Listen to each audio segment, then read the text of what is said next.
Mamata Bandyopadhyay চিল্লাচ্ছেন SIR এর ফর্মটা, ওই আজকে খুব ভালো লেগেছে শুনতে। একজন বলছে মমতা বন্দ্যোপাধ্যায় প্রথম, যেহেতু উনি পশ্চিমবঙ্গের প্রধান এবং তিনি এসআইআর এর বিরোধিতা করছেন, ওনার বাড়িতে যে ফর্মটা পৌঁছেছে সেটা প্রকাশ্যে উনি ছিঁড়ে ফেলে দিন যে আমি এসআইআর ফর্ম ফিল আপ করবো না। কারণ উনিই তো বলেছিলেন ঠ্যাং ভেঙে দেবো, উনিই বলেছিলেন এসআইআর হতে দেবো না। এসআইআর কিন্তু অলরেডি 4 তারিখ থেকে শুরু হয়ে আজকে প্রায় 6 দিনে পদার্পণ করতে চলেছে। 5 দিনে পদার্পণ করেছে, আগামীকাল 6 দিনে পদার্পণ করবে। কোথায়? এসআইআর তো হচ্ছে। এসআইআর নিয়ে তো আতঙ্কগ্রস্ত হওয়ার এত সবার কিছু নাম নেই। না উঠলে আমি ফর্ম ফিল আপ করবো না, তিনি বলেছেন।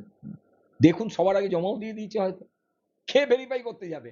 কারণ উনি তো প্রতিনিয়ত এই রঙ্গমঞ্চে অবতীর্ণ হন, কখনো নৃত্য করেন, কখনো গান লেখেন। সন্ধ্যা মুখার্জি, ওনাকে নাকি বলেছে তোর গান আমার শুনতে ভালো লাগে, তুই আমার একটা গানের সুর দে আর কিছু কথা লিখে দে।